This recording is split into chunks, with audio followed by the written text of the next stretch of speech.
Hello everyone. So today we are going to study about cyclones. बच्चों ये बहुत ही important topic है cyclone.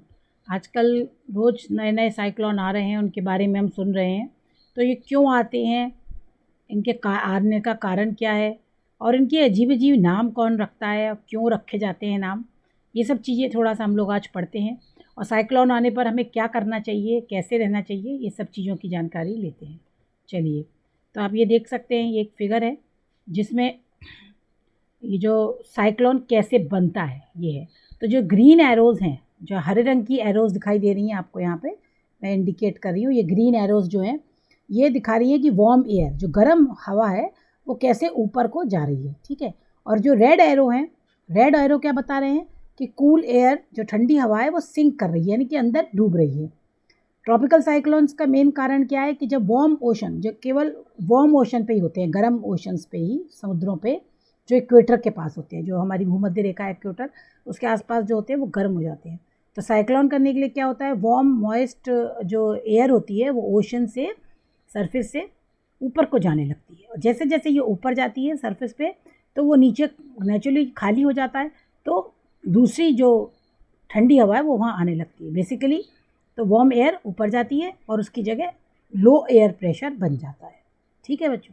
तो जब नेचुरली बहुत गर्मी बढ़ती है, इक्वेटर के पास में ज़्यादा ही गर्म रहता है, तो धीमे धीमे ये ऊपर को जाती है। फिर उसके आसपास की जो हवा होती है ना, वो लो प्रेशर की तरफ जाती है, ये कूल एयर कहलाती है, ये मॉइस्ट और राइज करती है जैसे। लेकिन वो फिर उसकी जगह पर जाती है, फिर वो गर्म होकर फिर वो ऊपर उठती है, तो ये एक सर्कल सा बन जाता है। और गर्म हवा ऊपर जाती है, ठंडी हवा उसकी आती है, फिर वो भी ऊपर चली जाती है, और ये एक सर्कल सा बन जाता है, ठीक है। फिर क्या होता है, जब ये पूरा सिस्टम चलता है तो ऊपर बादलों में जाके मिलती है ये गर्म हवा, और फिर वो एक विंड वहाँ पे गोल गोल गोल गोल स्पिन करने लगता है, ठीक है। होल सिस्टम ऑफ क्लाउड बन जाता है और वो स्पिन करने लगता है। स्पिन माने लट्टू, जैसे लट्टू गोल गोल गोल घूमता है ना, ऐसे ये भी गोल गोल घूमने लगता है, ठीक है। तो ये ओशन की हीट से और वाटर एवेपोरेटिंग से इसको प्रेशर मिलता है गोल गोल घूमने के लिए, ठीक। और जैसे जैसे ये स्टॉर्म सिस्टम फास्टर होता जाता है, तो बीच में एक आई बन जाती है, आँख जैसी, आप इस फोटो में देख सकते हैं, ये आँख सी बनी हुई है बीच में। यहाँ पर बहुत लो प्रेशर होता है, ठीक है। तो हायर प्रेशर चारों तरफ से गोल गोल गोल घूम के ऊपर जाता है, और जैसे जैसे स्टॉर्म की स्पीड बढ़ती जाती है ना, 639 MPHO या 63 kmph, तो ये स्टॉर्म को हम ट्रॉपिकल स्टॉर्म का नाम देते हैं। और जब ये स्पीड 74 MPH यानी पर आवर का इसका रेट हो जाता है, और ये इसको हम ट्रॉपिकल साइक्लोन कहते हैं, ये हूरिकेन कहते हैं। और ट्रॉपिकल साइक्लोन जो होते हैं वो लैंड पे जब हिट करते हैं तो वो कमज़ोर पड़ जाते हैं, इनकी एक ये बात होती है। लेकिन क्योंकि उनके बाद गर्म हवा आना बंद हो जाती है ना, जब तक वो लैंड पे पहुंचते हैं तो वो गर्म हवा जो उनको मिल रही होती है नीचे से वो कम बंद हो जाती है, तो धीमे धीमे वो ख़त्म हो जाते हैं। लेकिन वो इतने प्रेशर के संग हिट करते हैं तो वो बहुत सी बर्बादी कर देते हैं। तो बच्चों, आपको इस डायग्राम से समझ में आ गया होगा कि आई है, ये आई जो लो प्रेशर का बनता है, और इसकी आई वॉल है, और इसके चारों तरफ ये ठंडी हवा नीचे से जा रही, गर्म हवा ऊपर उठ रही है, तो ये गोल गोल गोल घूम के वर्लपूल जैसा बन जाता है और ये ऊपर जाता है, ठीक है। तो ये आपको समझ में आ गया होगा इस डायग्राम से कि साइक्लोन आते क्यों हैं। अब इसमें और एक चित्र ये क्लियर बता रहा है कि देखो ये ऊपर जा रही हैं 26 डिग्री, ये सब इसका मेजर कंट्रीब्यूशन है कि जब टेम्परेचर 26 डिग्री के ऊपर होता है तभी हाई ह्यूमिडिटी और ओशन टेम्परेचर, ये ऊपर जाता है, देखो ऐसे गोल गोल गोल ऊपर जा रहा है, और ये बादलों में जाके मिल रहा है, बीच में उसके आई बन गई है। ये कैटेगरीज़ हैं।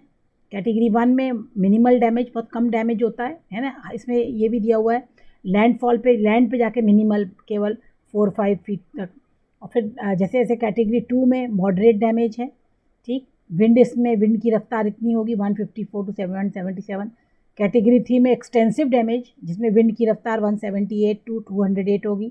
कैटेगरी 4 में एक्सट्रीम डैमेज है, जिसमें विंड की रफ्तार 209 से 251 तक है।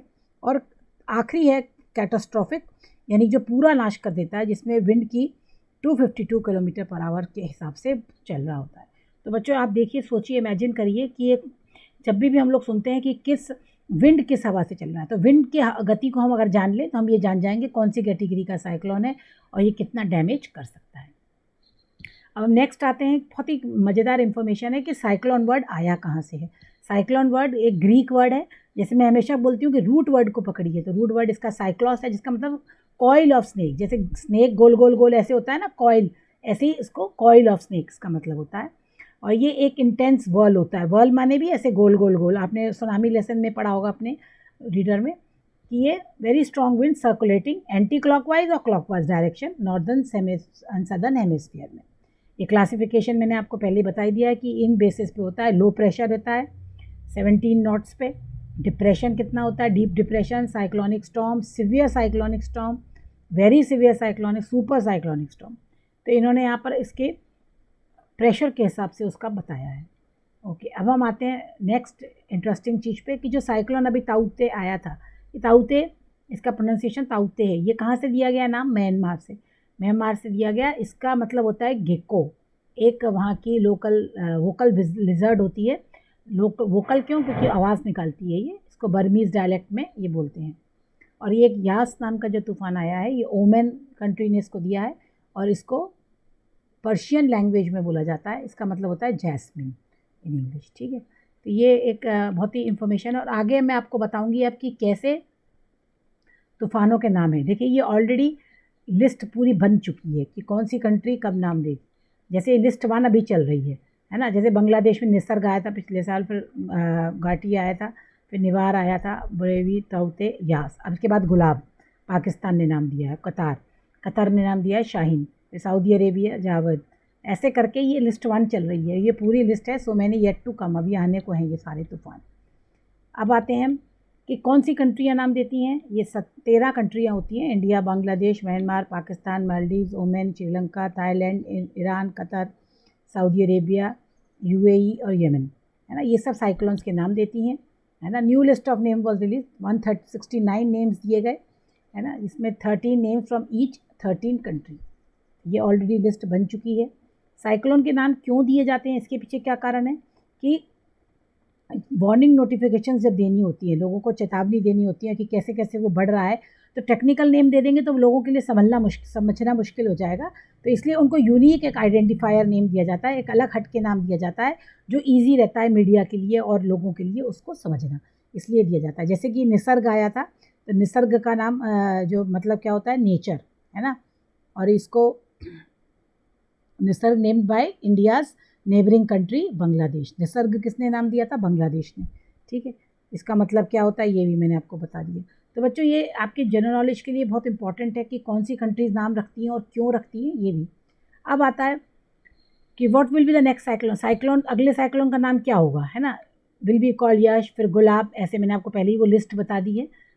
ओके, अब ये देखिए कि कई बार हम लोग कंफ्यूज होते हैं कि हुरिकेन, टाइफोन और साइक्लोन, तीनों में अंतर क्या है। एक्चुअली इन तीनों में कोई अंतर नहीं है, केवल विंड स्पीड का अंतर होता है। ठीक है, और ये रीजन का भी अंतर होता है। जैसे जो आप देखेंगे कि ये जो ह्यूरिकेन्स हैं, tropical storm north Atlantic ocean में है, नॉर्थ अटलांटिक ओशन में है। ठीक है, ये आप देख रहे हैं ह्यूरिकेन्स जो हैं ये नॉर्थ अटलांटिक ओशन में है। तो ये नॉर्थ अटलांटिक ओशन में जो स्टॉर्म्स आते हैं उनको हम ह्यूरिकेन्स, और जो northern Pacific, north east Pacific में भी ये इनको भी ह्यूरिकेन। साइक्लोन्स जो होते हैं ये साउथ पैसिफिक और इंडियन ओशन में आते हैं, और टाइफून्स को दिया जाता है over north west Pacific ocean. तो एक तो ये इनमें डिफरेंस है थोड़ा सा, और एक ये इनकी स्पीड का डिफरेंस है। अदरवाइज़ ये तीनों चीज़ें लगभग एक ही हैं। अब आता है कि हमें साइक्लोन आने पे क्या करना चाहिए, अपनी रक्षा कैसे करनी चाहिए, क्या तैयारी करनी चाहिए। तो ये एक छोटा सा पिक्चर है, गेट रेडी, है ना। मॉनिटर अलर्ट सुनिए, रेडियो में सुनिए कि क्या क्या बताया जा रहा है। अपने दरवाजे खिड़कियां बंद रखिए, फैमिली को इकट्ठा करिए और पूरा इवैक्यूएशन प्लान बनाइए। इवैक्यूएशन माने अगर किसी दशा में आपके घर पे कुछ हो जाता है तो आप उस तरह में कैसे निकलेंगे, कैसे अपने आप को सेव करेंगे।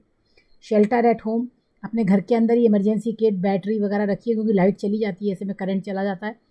दूसरा, गैस को बंद कर दीजिए, इलेक्ट्रिसिटी स्विचेस को बंद कर दीजिए, और जो स्ट्रॉन्गेस्ट पार्ट है घर का उस हिस्से में चले जाइए। ठीक है, लीव होम, अगर ज़्यादा ही बहुत तेज़ है तो घर को छोड़ दीजिए और इमरजेंसी शेल्टर जो गवर्नमेंट बनाती है वहाँ चले जाइए, है ना। ड्राइव करके या पैदल नहीं चाहिए, ऐसे में आपकी कार भी ख़राब हो सकती है रास्ते में, है ना।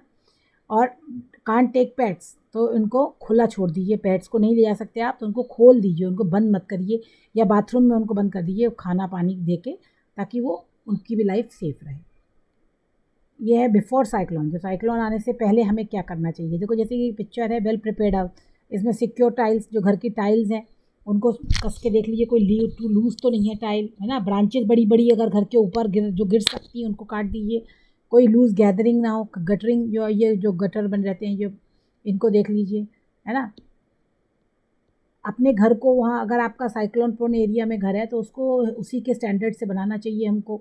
वॉल रूफ को देखना है, ट्री टॉप्स को काटना है ना। लूज़ मटेरियल जितना भी है उसको एक तरफ करके बांध के रखना है, क्योंकि वो उड़ के वो डैमेज कर सकता है। तो ये सब चीज़ें हैं। और अगर टाइड आ जाती है या कोई ऐसा कोई बड़ा एरिया ढूंढ के रखिए जहाँ आप जा सकते हैं, जहाँ हाइट पे भी हो वो, ठीक। एक इमरजेंसी किट ज़रूर बना के रखिए, ये तो खैर सब घरों में रखनी चाहिए वैसे भी। एक जिसमें पोर्टेबल बैटरी रेडियो होना चाहिए, टॉर्च होनी चाहिए, कुछ बैटरीज एक्स्ट्रा होनी चाहिए, वाटर कंटेनर होनी चाहिए, कुछ खाने का सामान, है ना। एक कैन ओपनर होना चाहिए, माचिस रखना बहुत ज़रूरी है, fuel lamp, portable stove, cooking gear, eating utensils, first aid kit बहुत ज़रूरी है ना। Masking tape for Windows, waterproof bag, ये सब चीज़ें। इमरजेंसी फ़ोन नंबर डिस्प्ले पे रखिए हमेशा। नेबर्स को भी देखिए, है ना, उनको भी तैयार करिए इसके लिए, क्योंकि बड़ी आपदा है एक दूसरे की मदद से ही ख़त्म होती है। जब साइक्लोन शुरू हो जाता है तो सारी इलेक्ट्रिक अप्लाइंसेस को हमको बंद करना चाहिए, अपने बैटरी रेडियो को सुनना चाहिए अपडेट के लिए। अंदर रहिए, स्ट्रॉन्गेस्ट पार्ट जो घर का है वहाँ पे रहिए, है ना, हॉलवे में या बाथरूम में। इवैक्यूएशन इमरजेंसी किट अपने साथ ही रखिए। अगर आपको लगता है कि आपकी बिल्डिंग टूटने लग गई है, घर कमज़ोर हो रहा है, तो वहाँ से अपने आप को कंबल में या रजाई में या किसी गद्दे के नीचे दबा लीजिए, ताकि इन केस अगर आपके ऊपर कुछ गिरता है तो आपको चोट नहीं लगे। लोग आपको बाद में निकाल सकते हैं वहाँ से। स्ट्रॉन्ग टेबल या बेंच के नीचे भी आप छुप सकते हैं, वाटर पाइप के अंदर जा सकते हैं। और बिवेयर द काम आई, जैसे ही विंड ड्रॉप होता है, डोंट एज्यूम द साइलेंट। अगर विंड बंद हो गया है तो ये मत सोचिए कि ख़त्म हो गया है ना। कई बार वायलेंट विंड ख़त्म हो जाता है, लेकिन वो दूसरे डायरेक्शन से शुरू हो जाता है। तो जब तक ऑफिशियल आपको क्लियरेंस नहीं मिल जाता, घर के बाहर मत निकलिए। अगर आप ड्राइविंग कर रहे हैं तो हैंड ब्रेक ऑन करके गियर को, है ना, इसको आप समुद्र से, नदी से, पहाड़ों से या पेड़ बड़े बड़े हैं वहाँ से दूर हो जाइए। पावर लाइन स्ट्रीम से, यहाँ जहाँ खंबे अम्बे हों वहाँ से दूर हो जाइए। और अपनी गाड़ी में ही रहिए, लेकिन बाहर मत निकल के खड़े हो जाइए। पैनिक मत करिए, सबसे बड़ी बात है। और आफ्टर साइक्लोन, जब साइक्लोन ख़त्म हो जाता है तो क्या होता है, कुछ लोग फ़ोटो खींचने के लिए, सेल्फी लेने के लिए बाहर आ जाते हैं। ये सब नहीं करना है, ये अनसेफ़ है ना। गैस लीक को देखिए कि कहीं इलेक्ट्रिसिटी अप्लाइंसेस तो आपके कहीं गीले तो नहीं हो गए कि उनमें करंट आ सकता है, करंट आने पर, है ना। और लोकल रेडियो की वार्निंग को सुनिए, एडवाइस को सुनिए। अगर आपको इवैक्यूएट होना है, आपके घर में पानी भर गया या कुछ ऐसा हो गया, तो आप जो रिकमेंडेड रूट बताया है वहीं से जाइए। अपने आप रास्तों में मत जाइए, क्योंकि हो सकता है वो आगे रास्ता और ख़तरनाक हो। तो damage power line, bridge, building, trees, इन सब चीज़ों से दूर रहिए। फ्लड वाटर में मत घुसिए, रिस्क मत लीजिए। और वार्निंग्स को देखिए, साइट सीइंग मत करिए, अपने नेबर्स की हेल्प करिए। और अननेसेसरी फ़ोन कॉल्स मत करिए कि लोग हालचाल पूछने के लिए एक दूसरे का फ़ोन कॉल करते हैं, ये सब मत करिए, क्योंकि ऐसे में इलेक्ट्रिसिटी जो बिजली भी गिर सकती है। तो ये एक छोटा सा मेरा एक अटेम्प्ट था कि सबको साइक्लोन के बारे में बताऊं, क्योंकि ये साइक्लोन आ रहे हैं आजकल और हम लोग को इसकी जानकारी होनी चाहिए। आई होप आपको ये वीडियो अच्छा लगा होगा, तो please subscribe the channel and press the like button and bell icon. Thank you, have a nice day, bye.